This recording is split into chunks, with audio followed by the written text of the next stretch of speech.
Hi, welcome to this week's episode. Tracy here, and I am really excited to share with you this week's conversation with Dr. Meghan Azad. Specifically, we're looking at artificial sweetener use in pregnancy and later outcomes in infants and children. I think, though, this conversation, the research itself is fascinating. And, so many parents worry about what they've done in pregnancy. What are the outcomes? What are the effects? And too often, I think we talk about it in really concrete terms, which scares a lot of parents. What I really liked about Dr. Azad's comments this week had to do with how nuanced these findings are. And, some of the ways in which we want to think about what we do and the potential effects, as opposed to fear-mongering families who already have enough stress on their plates as is. So I think it's a really important conversation to be had more generally about, health during pregnancy and how this can impact our offspring, but also the degree of nuance and the amount of factors that really go into these lifelong health behaviors. So I hope you enjoyed this as much as I do, and here we go, my conversation with Dr. Meghan Azad. Hi, everyone, and welcome to the Evolutionary Parenting Podcast with Tracy Castles, PhD. I am Tracy, and this week I am really excited to talk about something that a lot of pregnant people may question, which is the use of artificial sweetener use in pregnancy and how it impacts later child health.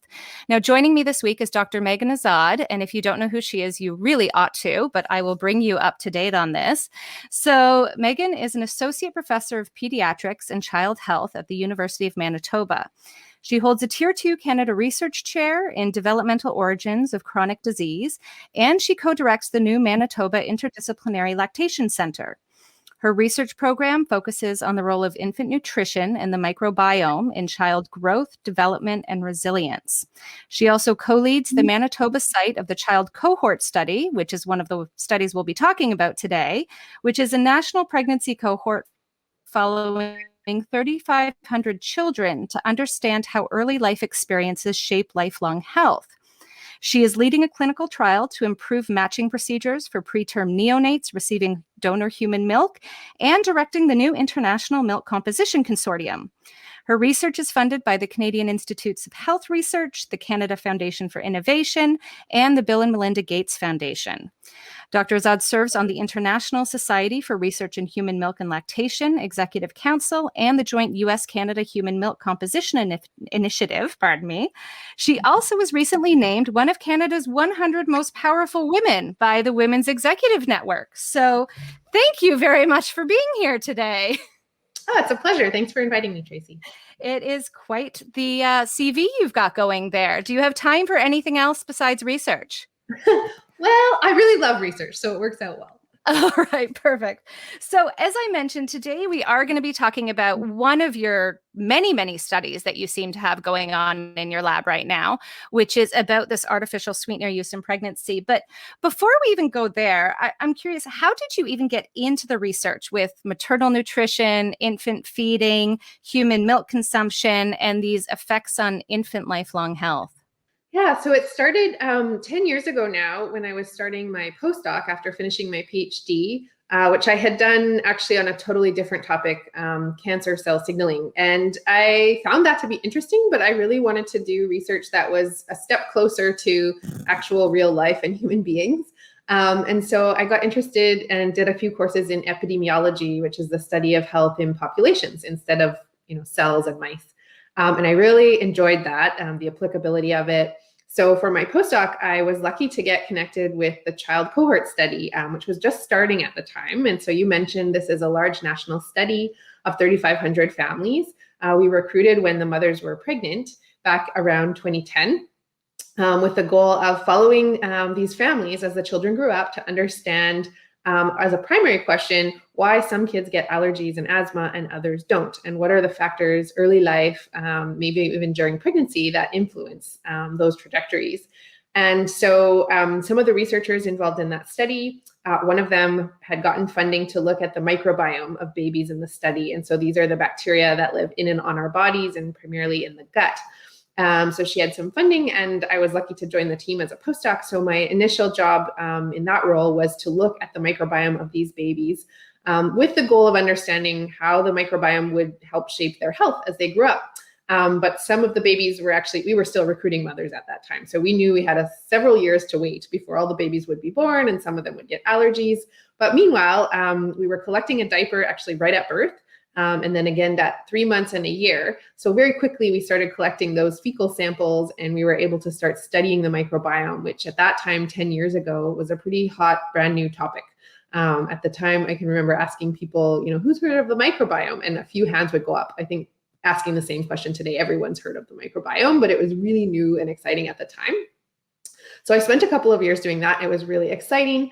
And we found, of course, that one of the major factors influencing the microbiome in early life is what a baby is eating, because that's what their gut microbes are also eating. And so for a baby, the distinction is usually breastfed or formula fed. And so that was an interesting finding. And so I built on that in my new research program when I got my own faculty position in Manitoba. So that's where my interest came in breastfeeding and all the work I do on that front.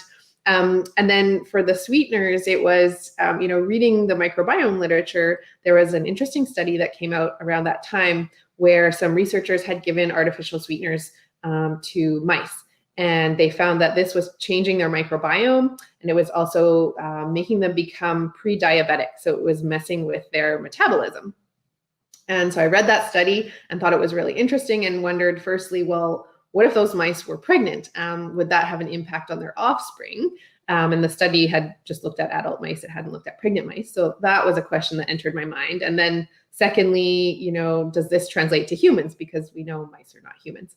And so I thought, I wonder if we've asked about sweeteners in the child study, because I have access to all this wonderful data in these thousands of humans. And so I went and looked through, these families have answered dozens of questionnaires, hundreds of questionnaires since their children were born a decade ago. And some of them did relate to nutrition. And we had asked a little bit about artificial sweeteners and diet soda. And so I kind of dug through those data and was able to pretty quickly, because the data already existed, find an association between maternal consumption of artificial sweeteners during pregnancy and the BMI, or the body composition of the babies at a year of age. And I think that's a great example of this study with so much information. That wasn't the question on the mind of the researchers who designed the study. They were interested in asthma and allergy, but we had the opportunity because we'd also been measuring the babies and their growth. And this happened to be one of the hundreds of nutrition questions that we asked. So that is how I got interested in the sweeteners. And I guess also from a personal standpoint, I used to be someone who put Splenda in my tea every day. And because I thought mathematically it's 0 calories. And so that must be good. And so I guess there was a bit of personal interest too. You say that, and I have to admit, I was horrified reading all this because I was a Diet Pepsi addict for years. I mean, starting back in high school, I still had a friend that we would talk every day about how many we had that day, and it would be obscene. I don't even want to share the number because that was not a healthy kind of habit going on.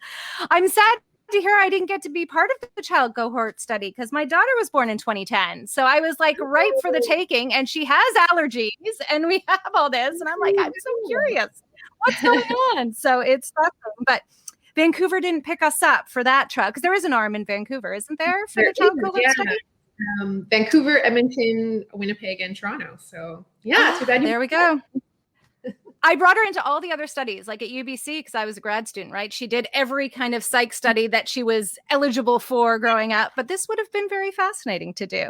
So you kind of answered one of the questions about why artificial sweeteners for this, and going to your actual research, because there's a cluster of papers on this. And my first introduction to your work on this was this most recent paper on the microbiome and the effects there, which we'll get to. But my reading, and please correct me if I'm wrong, because I very well could be, but that generally, as you said, there's this association between maternal consumption of artificial sweeteners and later infant BMI, obesity, risk for obesity. And this mirrors what was previously found in rodent models, correct? Yes, almost. So yes, we find this association between maternal consumption in pregnancy and then infant body mass index. And Yeah, not a lot had been known in mouse models, in rodents. Okay. They had looked at, there was more research on cognitive outcomes of the offspring in mice. So if a mother was consuming a lot of sweeteners, then the offspring of those mothers, these mice would have like behavioral issues when they grew up. There was a little bit on body composition, but it was pretty unclear because often the dose of sweeteners they were giving to the mice were astronomical, like the equivalent of 100 Diet Pepsis in a day. So even you and your friends in high school we were not that bad. I have to admit, it may have been bad, but not bad.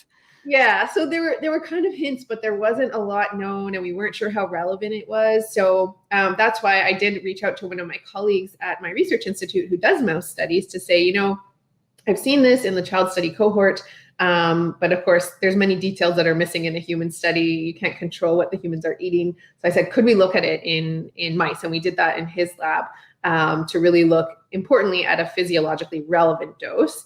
Also, a lot of the studies had been done on aspartame because it's one of the most popular artificial sweeteners, at least in the past, but now other ones are becoming used more frequently. So we included Splenda in our study with the mice and did find that even at those physiologically relevant doses, there was an impact on the offspring. So really neat to see kind of findings be mirrored in humans and in rodents where you can control the experiments a little bit more rigidly.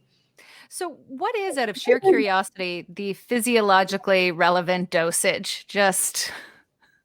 Yeah, I think what we ended up giving, we tested kind of a low, medium, and high. And the high was on the upper end of, I'd have to look, maybe on the edge of like 10 per day or something, which is pretty high, but not out of the realm of possibility for some people. So yes, it was not on the outlandish, like nobody could ever possibly consume this amount. Which was different from a lot of prior studies. And did you find with the rodent models that those different dosages had an effect? Like, is it dose dependent, really, is what the question is? Yeah, I think, so we did this dose response study to look at the low, medium, and high, and we ended up not seeing much at the low amount. So we stuck with the medium high dose.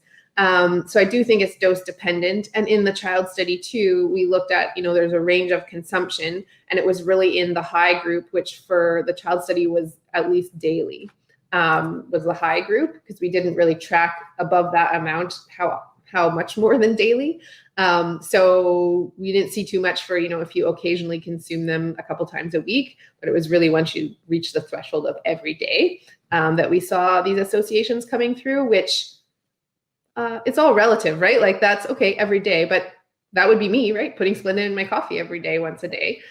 So it's really not that much if it's your habit. And that's one of the things that has interested me about this research, because when you look at human studies of artificial sweeteners, they often are looking at like what I would call acute exposures or short-term exposures. So for people who want to lose weight, is it effective to replace regular soda with diet soda? And they follow people for a couple of months.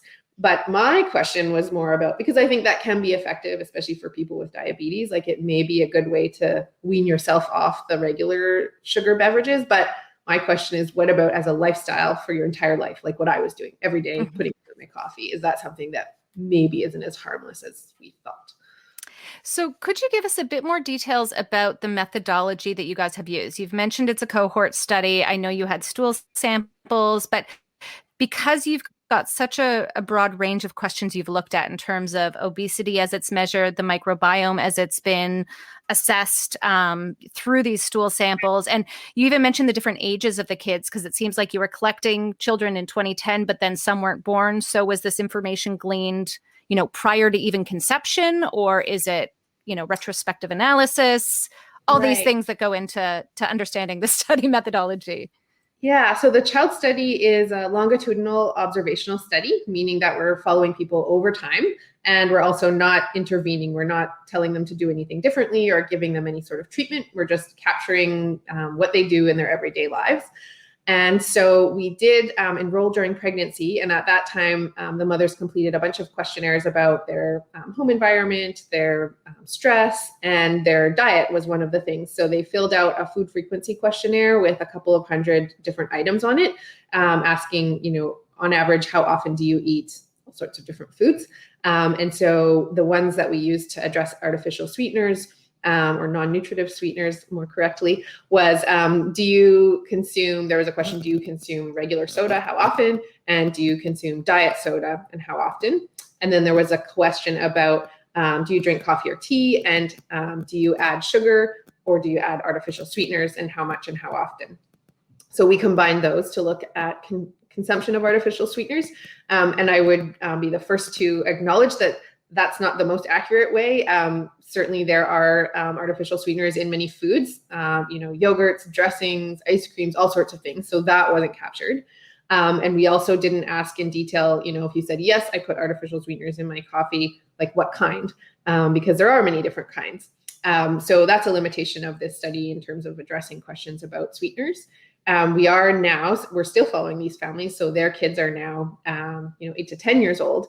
And we're asking now the kids if they're consuming sweeteners. And we're going into a lot more detail because we've become interested in it. So asking about sweeteners in foods, what types. You can now get artificially sweetened products that are sweetened with not only aspartame or sucralose, which is the specific name of Splenda, but also stevia, monk fruit, these sort of natural sources of sweeteners, which I think are perceived to be healthier and better, but we don't really know yet. Depends on the mechanisms at play. So we're excited to be capturing more detailed information about sweeteners as the study goes on. But yes, back then we had some pretty basic information, but enough to look and find some interesting patterns. And in terms of the findings that you've had more generally, so I want to go in because some of the studies you've gotten up in the research you've published up to about 3 years of age, correct? Is that? Yeah.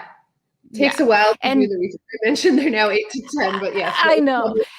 But I think that's good for people to remember. It's always interesting because I see, parental comments about, struggling with research methodology because, it's outdated now, or, this happened, but that's the natural pace of research as it goes. And you can't control that.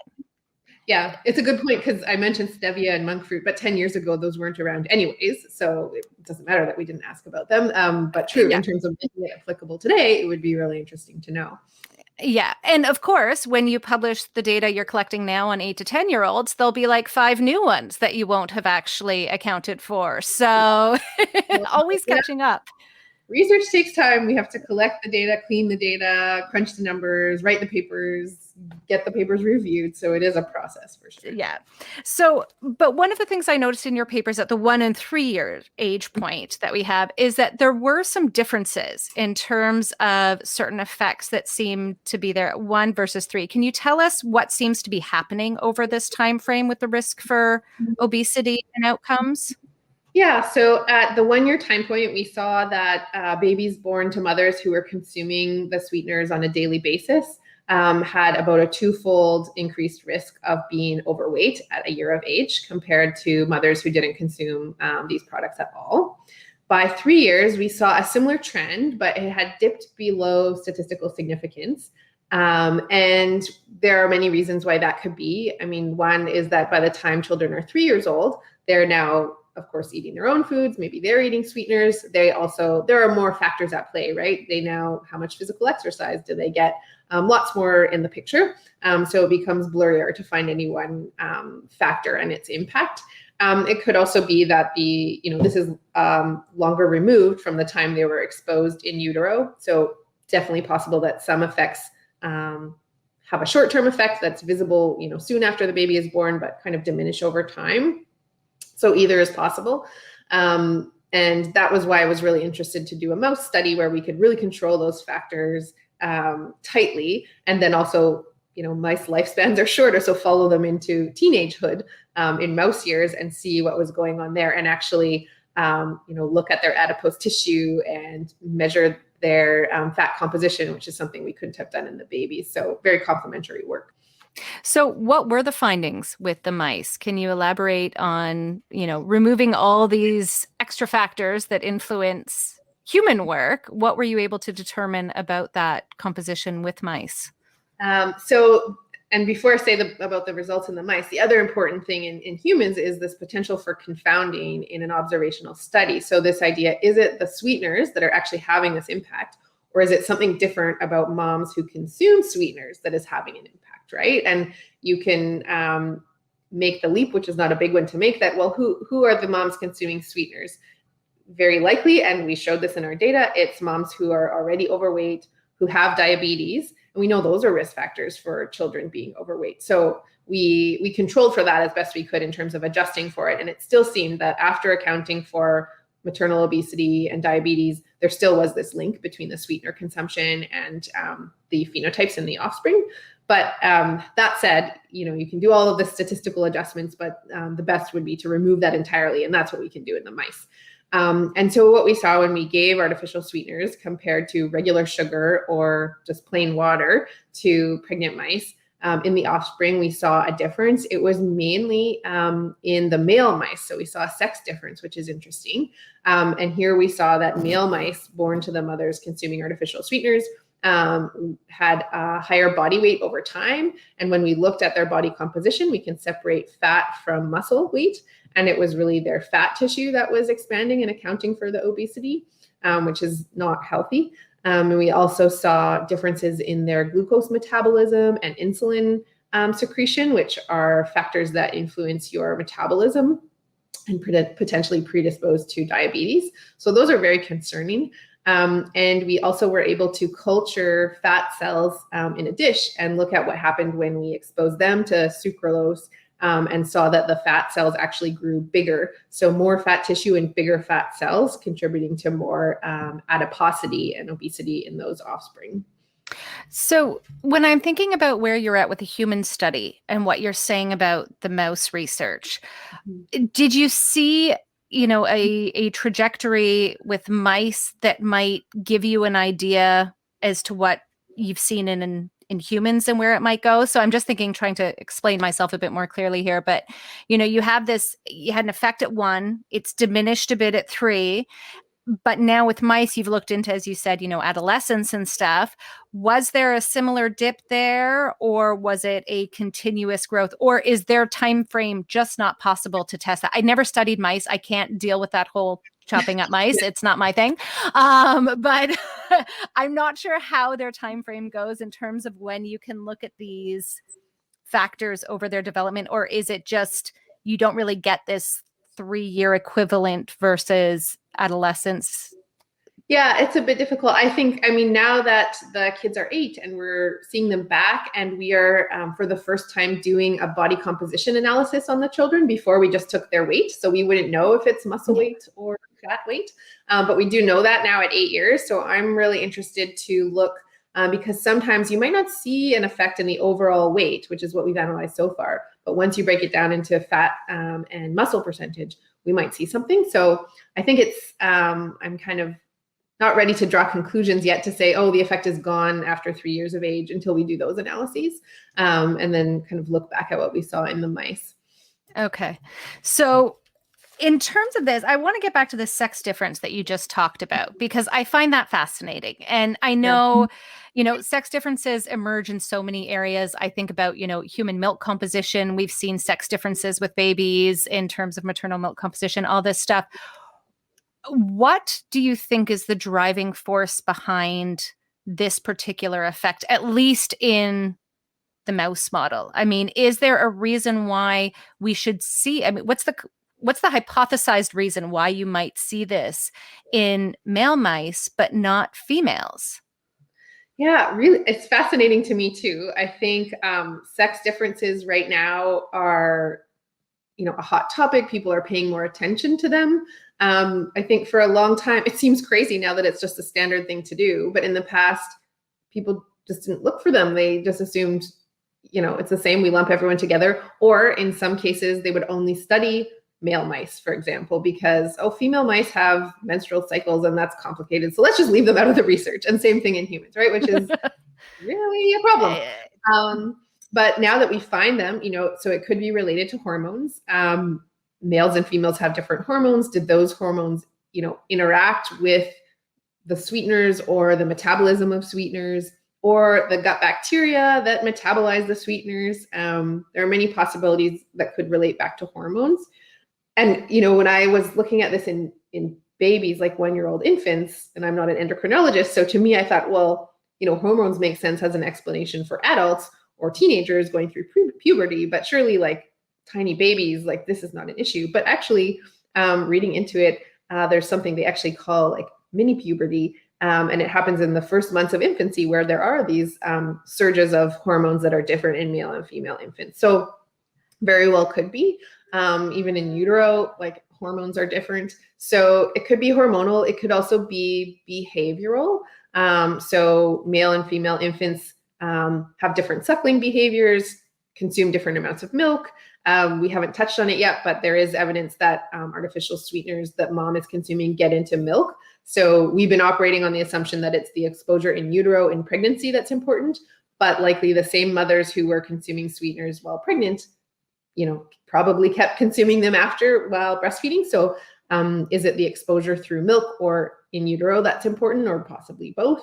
And if it is something through lactation, lactation is different for, as you mentioned, male and female infants. So any of these things could be at play and definitely needs and warrants more research.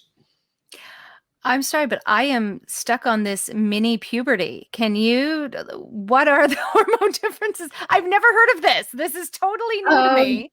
What is going on for mini puberty? So I'm probably not the best person to explain it to you, but was fascinating to me when I was offhandedly commenting to an endocrinologist, like, we see sex differences, but it's in babies, so it obviously isn't hormones. And she goes, no, there's mini puberty in the first months of infancy. So there are these, surges, and surge is relative. It's not as large as you will see in actual puberty later on, but yeah, there are surges that happen in hormones even early in infancy. Wow. I'm sorry, but that whole idea, you learn something new every day, and this is a big one. This feels huge. I actually do. I love that you brought up the milk, because that was a question I'd actually had about it, is this idea of drinking these non-nutritive sweeteners and that idea of stopping. And I thought about it because you made me think about my son, my daughter, I actually was pretty good about, I'd weaned my Diet Pepsi addiction a little bit. Unfortunately, with my son, when I was pregnant, gone back and was probably having close to daily, but not lots, just like one. But I stopped when he was 5 days old. The gas from it was very difficult for him. And then I went 3 years with absolutely nothing. And so I was wondering, would that be enough of an effect to go on versus milk composition, because we breastfed, that he would be having some. So is this just new research that's coming on, or is there any data yet about what might be happening with respect to the milk, the transference of these sweeteners through milk versus pregnancy? Yeah, so this is not work that I did, but Alison Silvetsky's group in the US had the first paper only a couple years ago, so it is pretty new, about finding these different sweeteners or their metabolites in breast milk. And it was interesting, and it's similar to research that's been done to look at the sweeteners in urine or blood, where you bring in some research subjects, volunteers, ask them, do you consume artificial sweeteners? How often? Yes, no. And then look for the metabolites or the products in their bodily fluids. And, not surprisingly, people who say, yes, I use them every day, you see higher levels. But what I find interesting is for the people who say, no, I never consume those, often find them in their milk, urine, blood. And, I don't think it's that these people are lying. I think it's that they are consuming them and don't realize, because these are like pervasive in the food supply. They're in so many products that you might not realize. And so I do think that the effects or associations are dose dependent. And so if you're having a smaller amount, that probably isn't the same as having a larger known amount, but it's still there. And that's interesting to think about.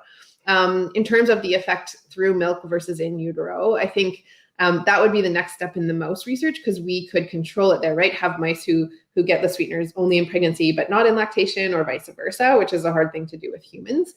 So that is something I'm interested in looking at further to understand. But I think your question brings a bigger point to mind, which when talking to new moms, like, parents have guilt about so many things. So I also always like to be careful about that. And reiterate that no one thing is going to be the cause of obesity, right? So, we talk about different things that impact risk either up or down. So this is one of them, but also mitigation. So we actually did find because I was interested in the milk, and it was around the time the study came out about sweeteners in milk. So in that first study where we looked at the babies at 1 year of age, I looked specifically, okay, does it make a difference? Do we see this link whether or not the babies breastfeed? And I thought, maybe we'd see a stronger link if they're breastfeeding because they're getting exposed even after they're born. But actually what we saw was the opposite. So that link between sweeteners that the mom consumes and overweight in the infants was smaller if the mom breastfed. And so to me, I think that's probably showing that, yes, there might be a bit more exposure through milk, but actually what's more important is that the baby's getting breastfed because there are so many benefits to that.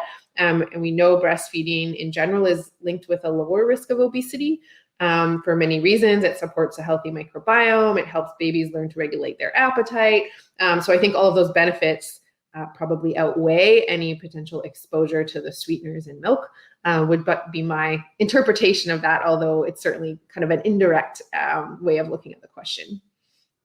It's, and I have on here, I do want to talk a bit later on what the take-home message is for parents, because I think it is crucial to highlight these things, that these are not, direct causal definite links between things. And it's something I talk a lot with people about, that we are talking about risk ratios and odds ratios, and just, it doesn't speak to you and your particular situation. Everyone has a ton of different factors that go into all of this. But when you were talking about that with the milk, it really, it hit home for me that look at the microbiome, and that we know the effect of breast milk on the microbiome as well has a positive effect. I mean, I guess on diversity, I want to say positive there. It seems like the right word, although I guess it's differential effect. Yeah. But in terms of long-term health, positive.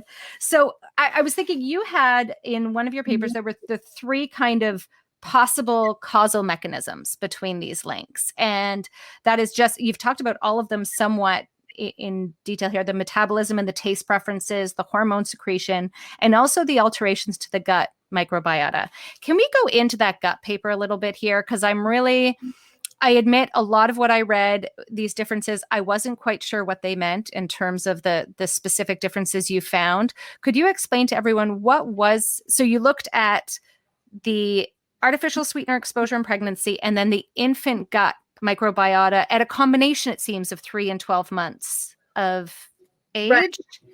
So having seen this link between the maternal artificial sweetener consumption and the infant body weight, you see the association. The next question is how? What's the mechanism? And so, like you said, there are several hypotheses. And so as a next step, since one of the hypotheses was maybe it's changing the microbiome, that was my original inspiration, was that in mice, the sweeteners change the microbiome. So and then knowing from our other research that moms pass their microbiome on to their babies during the birthing process, could it be that these sweeteners are changing the mom's microbiome, which is then passed on to the babies and then alters their metabolism and their weight gain trajectories?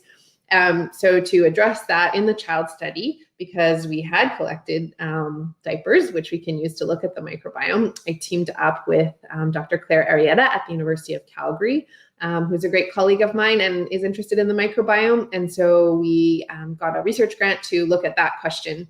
And so her lab looked at the microbiome of babies. We chose 100 babies, 50 of which were born to moms who never consumed sweeteners, and then 50 were born to those moms who consumed them daily, and asked the question, can we see a difference in the baby's microbiome in these kind of two extreme groups? And we also we had collected urine samples. And so we looked at the metabolome of the urine, which is reflecting how the baby's metabolism is going, and also how the gut microbes are doing metabolism in the baby, because that's reflected.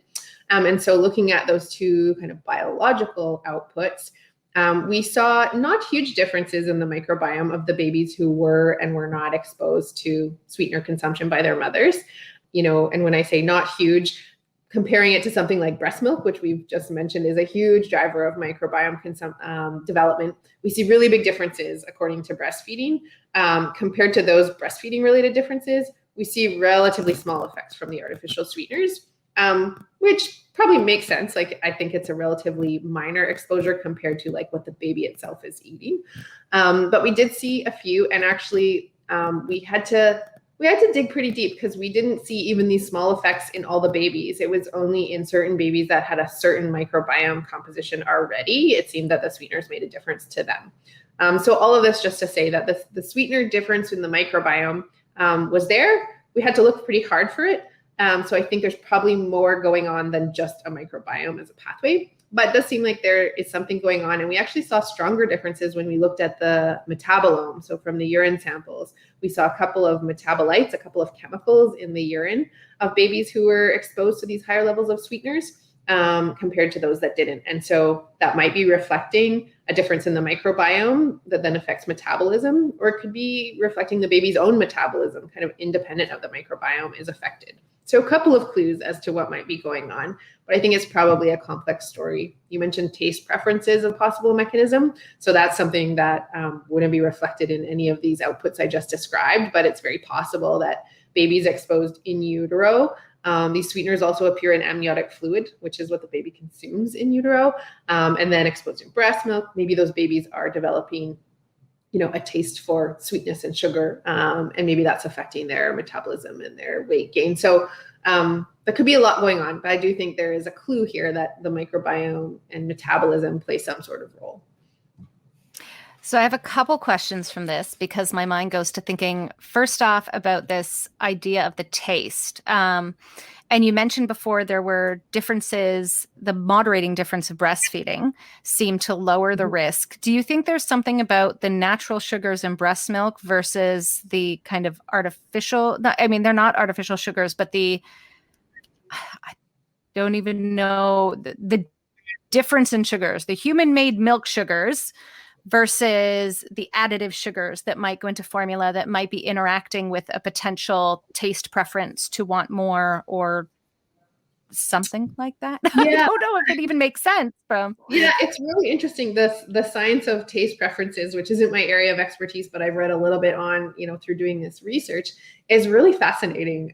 So if a baby is breastfed, then the food the mom's eating is basically flavoring her breast milk. So if she's eating a diet higher in added sugar or artificial sweeteners, that will be transmitted in her breast milk. Similarly, if she's eating more broccoli and carrots, like those taste flavors get into the breast milk and the infant develops a taste for those.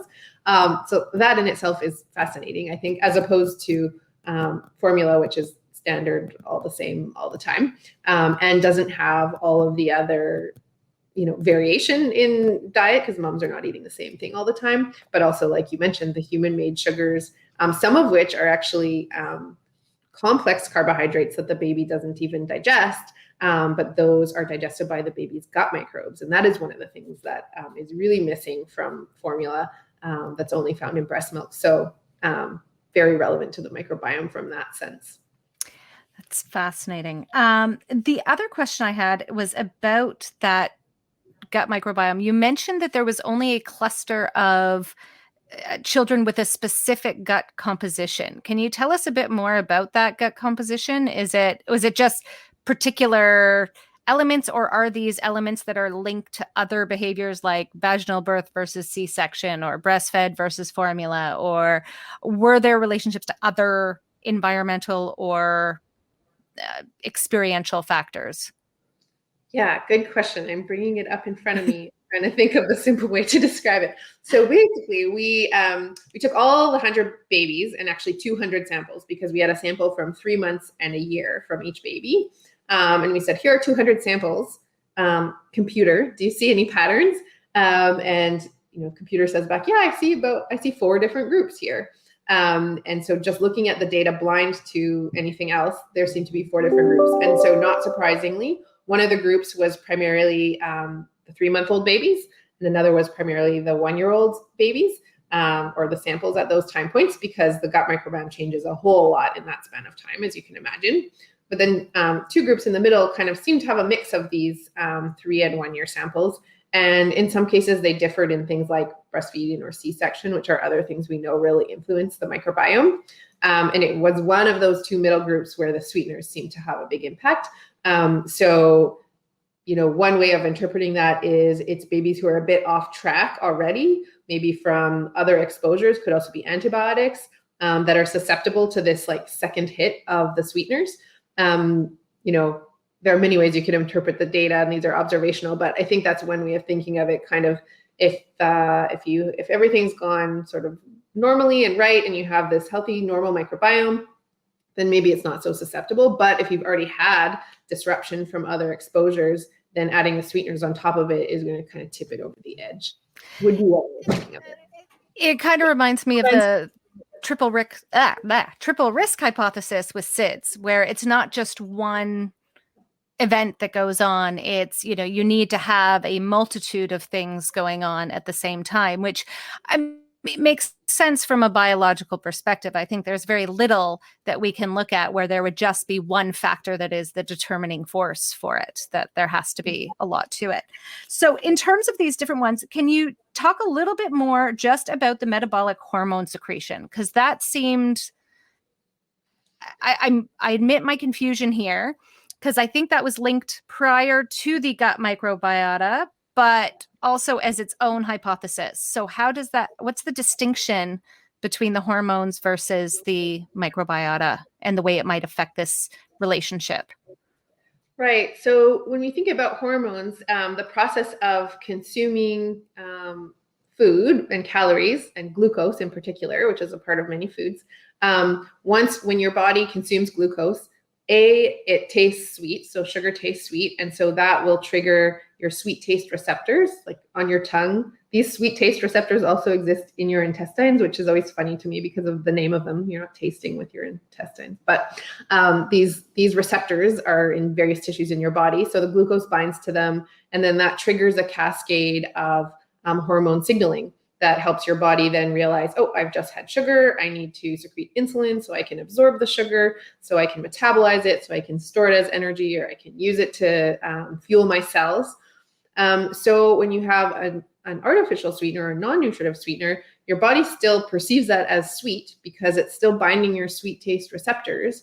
And so some of those hormonal signals might still get kicked off, but then it's like confusing your body because, wait a minute, I don't actually have any glucose to absorb and to metabolize. So one of the hypotheses around the potential effects of artificial sweeteners is that even though you are not actually consuming calories, you're triggering some of these signaling cascades in your body, and that's kind of altering your metabolism overall in the long term. And so that could equally be happening with a fetus or a baby that's receiving them indirectly. That's interesting. I understand that now. That makes a lot more sense. So in terms of, you've looked at obesity specifically with these studies, and that has been kind of the outcome of interest so far.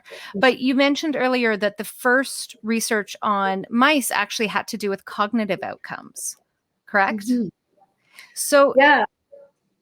Do you perceive that there might be other outcomes outside of obesity that we just aren't able to grasp because of the nature, obviously, of this initial study? Only, whenever you do a large scale study like the child cohort study, you are not going to be able to go into depth with so many of these people. Everything. So there's only going to be certain things you can look at.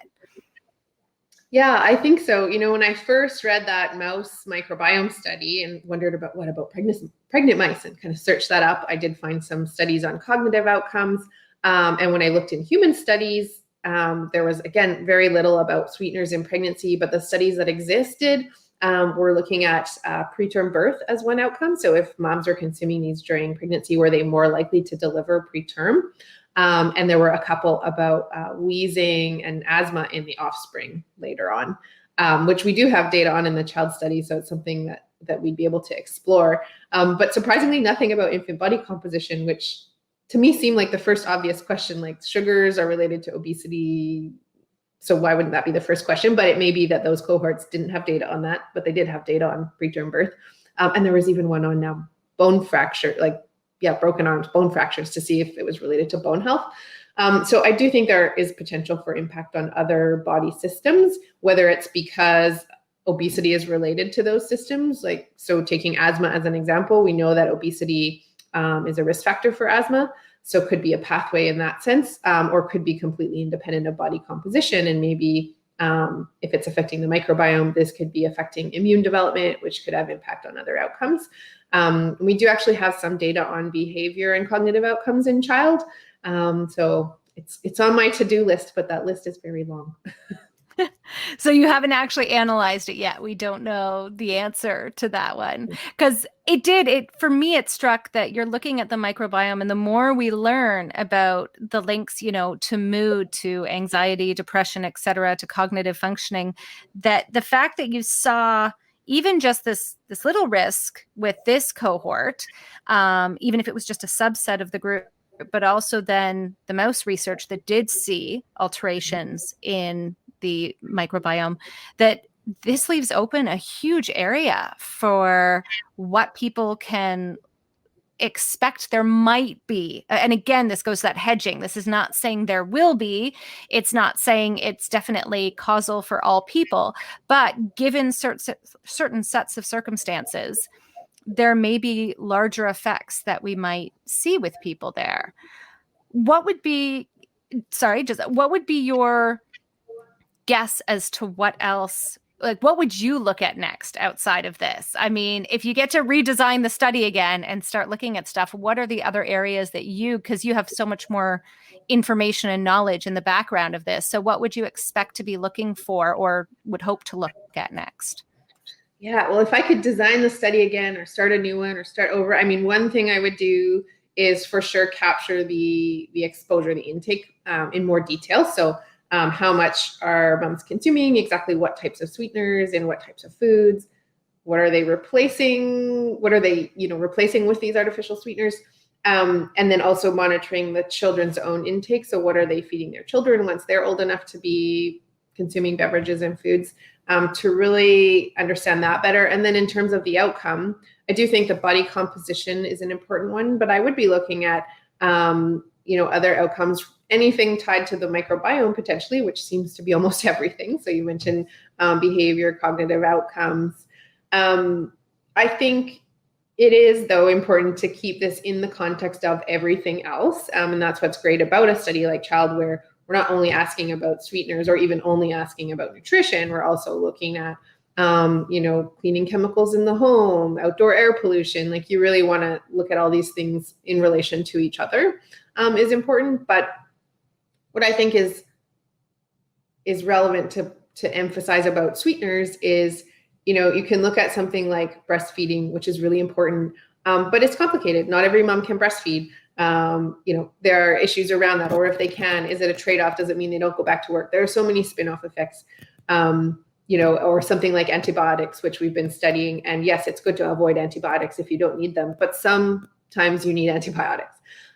With sweeteners, it's different because actually we don't need sweeteners, right? We don't need to sweeten things. And so for myself, I mentioned I used to put Splenda in my tea every day because I just thought that was a harmless, like 0 calorie, no consequence thing to do. But now with this information, like, I've stopped doing that. And I didn't put regular sugar either because I know that's not great for you. So instead, I just don't have sweetener in my coffee. It took a while to get used to, but now I'm used to that. So like, that's a decision people could make to just not never eat anything sweet or never have any sugar, but you could kind of make those decisions. It's not something we actually need in any capacity. So I think knowing more about this is really relevant. And I actually got a chance to serve on a sort of task force advisory panel with the Canadian Nutrition Society about the new guidelines for Canadian nutrition, and also guidelines around marketing. So what foods should be marketed or not marketed, especially to children, and how do we make those decisions? How do we decide what's a healthy food versus not? And, there were some interesting debates because people said, well, sugar-free yogurt is healthy because it's sugar-free. And you go, well, but is it healthy to be putting all these sweeteners in and like making kids expect everything to be super sweet? So just lots of kind of interesting discussions around the impact of this work in the translation. With that translation question, I was thinking back, my brain sometimes goes back to things you say, so I feel bad that I'm taking you back a moment, but you mentioned, we have the effect at 1 year with the greater risk of obesity. And then in mice, what you saw was this greater tissue. So you talked about the body composition, needing to look at the body composition later. I've read a lot about obesity in childhood, and I guess my question comes down to, what do we really know about the risks of obesity at a year? This idea of defining obesity at such a young age, is it clinically relevant? Is it something that parents should be concerned about? Yeah, so that is a great question, and one that the reviewers asked us when we were publishing that paper. And there actually is quite a lot of evidence from other research where they have tracked children over time, from birth into later childhood, and looking at how relevant is it their body composition at a year of age. And those studies where children are tracked do show, and we're now seeing the same thing in child now that the children are older, that actually being overweight at a year of age is quite strongly predictive of being overweight at 3 years, and then 5 years, and then later in life. And sometimes it's not one study that's followed for a whole lifespan, because that's a pretty unusual data set. But there's evidence, for example, that people who are obese or overweight later in life, nearly 80% of them were already overweight before they even entered kindergarten. So I think that shows that often, not always, of course, nothing applies to everyone, but often those trajectories do start very early in life and trace back even to infancy. So it is relevant. Certainly, the longer it persists, the more problematic that is. And I think what is important to also add here, and I'm going to ask you about the research in general, even though you've touched on it, is the kind of take-home messages for parents. Because again, having a child that is obese at 1, it may be highly predictive, but it doesn't mean there's nothing you can do to change it. There are other protective factors and modifications, and even sometimes it just may not be predictive for your child. Yeah, absolutely. I think it's important not to be fatalistic about, you had artificial sweeteners, your baby is doomed, or your baby is overweight at 1 year of age, they're destined for obesity. Neither of those is true. And I think the breastfeeding was a good example of that. So we saw if moms had consumed artificial sweetener, breastfeeding seemed to help mitigate that risk. Similarly, I think, like you said, it's predictive, but it doesn't mean there's nothing you can do. Certainly, there are many things after a baby turns 1 that are going to affect their health going forward. And so it's important to take that larger picture in mind for sure. And so things related to healthy eating and diet and exercise and family routines and mental health are all very important. Perfect. Thank you so much, Meghan. This has been absolutely fascinating for me and eye-opening. I learned something new, like we even said about the mini puberty. I'm going to have to go look it up after this to see exactly what's going on at that point. So before we go, I am very curious if you could share a bit about some of the other studies you have going on in your lab, the other research that you have, because you have so many. I saw the list. It's like 12 different projects ongoing at the same time on a variety of topics that hopefully I can get you back to talk about some of the others as well. But what those projects are, and also if there's opportunities for families in the Winnipeg area who might be interested in taking part in any of the ongoing research that you have. Sure. Yes. I'm always happy to talk about my research. How long do we have? Like you said, as long as you want. But yeah, so the child study is a big project that I'm involved in, which, as I mentioned, is still going on. We aren't recruiting new families, but we continue to follow the ones we do have. And so it's been an interesting year for that because, of course, we were sort of partway through our 9-year assessment when the pandemic hit and had to take a pause and then modify visits and do visits over Zoom. And we were excited. We have a grant from the Canadian Institutes of Health Research to study COVID in the child study. So this is going to be very interesting. We're studying both infection. So we hope not too many, but expect that some families, parents, siblings, children will become infected. And so figuring out who those are and what increases the risk of infection or protects against it. We're in a pretty unique position to look at that since we have an entire lifetime of data on these children, including, their microbiomes, their genetics, and so on. And then we're also studying just the impact on well-being of living through the pandemic, let alone the infection. So while only a few people, I hope, will be affected, everyone's living through the pandemic, homeschool, activities canceled, all of these things. So we're capturing that, and we'll be able to then see, again, which families are more affected by the stress, which families are more resilient, and what predicts that. And so that's one of the studies ongoing right now. I also, you mentioned in the introduction, Direct Milk, the Manitoba Interdisciplinary Lactation Center. That's something I'm really excited about. A lot of my research focuses on infant feeding and human milk composition, which is just such a fascinating topic. So we're excited to be establishing this research center where we're taking an interdisciplinary view. So we have people that are looking at the social aspects of breastfeeding and how society can support breastfeeding, what the social factors are that influence ability or choice to breastfeed. And then we're also looking at the milk itself and the many interesting components in human milk and how they work, and what they could be, what they can teach us about human development and health. That's one where families may be able to get involved. Not quite yet, because we have been delayed in terms of launching our sample collections because of COVID. So we're waiting for things to settle down and open up a bit more. But at some point, we will be inviting moms who are breastfeeding to contribute samples to help with research. So those are some of the big projects going on. The International Milk Composition Consortium is another one, also focused on milk, but in a more global context. So comparing the milk of women from different settings in the world. And that's funded by the Bill and Melinda Gates Foundation, which has been a really exciting ride over the last couple of years to develop something so huge globally. Again, been an interesting year with some delays related to COVID, but overall still moving forward, which is really exciting. So yeah, those are some of the big projects, and then there are many more tangents related to those topics. So for people that, obviously, if you're in the Winnipeg area, it's easier to come in to do studies directly with your lab. But thinking about people perhaps more internationally with the Global Milk Consortium, are there other locations that they could get in touch with if they were interested in taking part in that type of study of having their milk taken in and analyzed? So at the moment, that study is limited to 4 specific areas where there are already nutrition supplement trials going on. We're kind of piggybacking on them to get milk.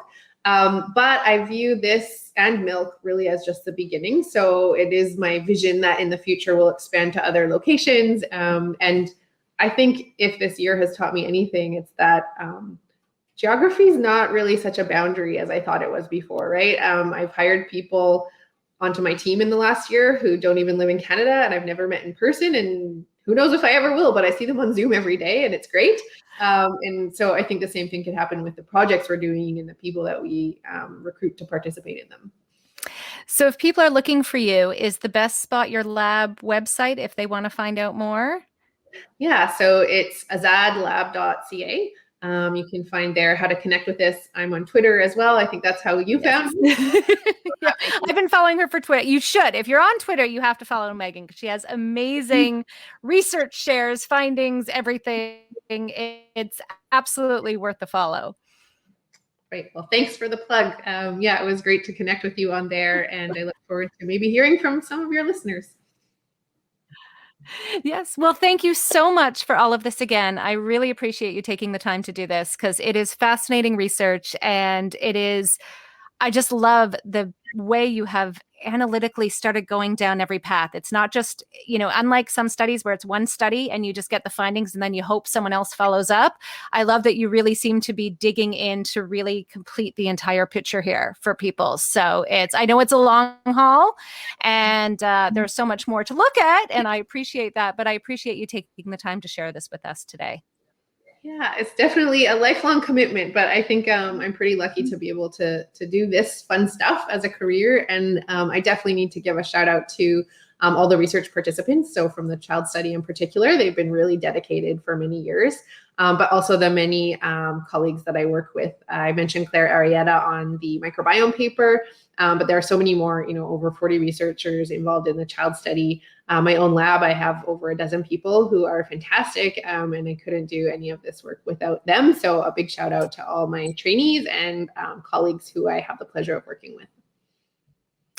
Well, thank you again. And I do recommend everyone, please go check out Meghan's work. It is incredible. And I look forward to seeing what you come up with next.